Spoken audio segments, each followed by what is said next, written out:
Hey, how's it going? Good, how are you? Good. Glad to have you here in Ybor City. I'm Max. Your name? Ashley. Ashley? Nice Vivianne. Vivianne? Nice to meet you. Carlee, nice to have you guys here.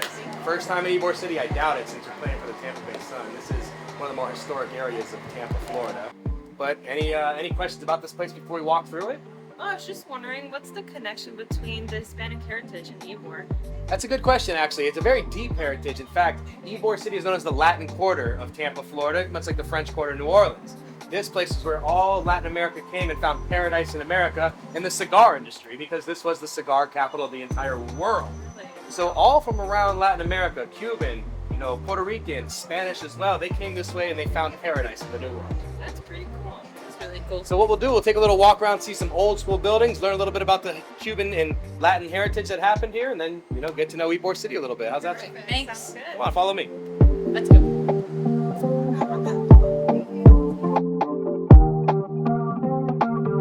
Around here, you might notice that not only are the buildings old, but there's a lot of culture too. I mean, you'll see pub after pub that has to do with Latin American culture, but you'll also notice a lot of chickens and roosters outside of the bars.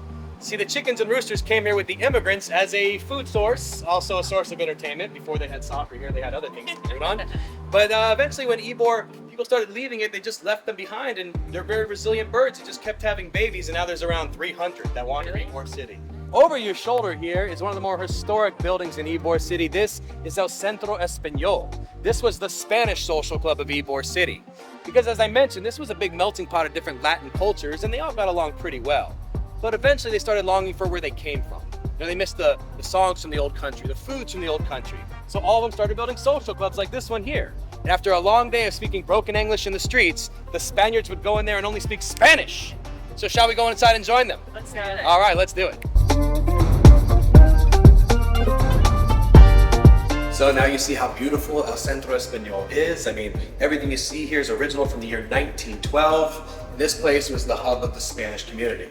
But as I mentioned, they all had their own spots. The Cuban club is amazing. Also, the Cuban influence of Ybor City is probably the biggest one out of all. This was nothing but swampland. I mean, Tampa, Florida had a population of about 700 total people when Mr. Ybor the Spaniard came this way. Eventually, he got the word up to around the nation that if you're coming to America, no matter what language you speak, there's 100% employment available if you come to this brand new town. Well, I hope you guys had fun walking around this place that I call home. I mean, it's a wonderful little city, and now it's your home as well. Thank you. Thank you for the tour. My pleasure. If you ever have any questions, you know how to reach me, and good luck on the season. Thank you so much. All right, see you guys. Bye.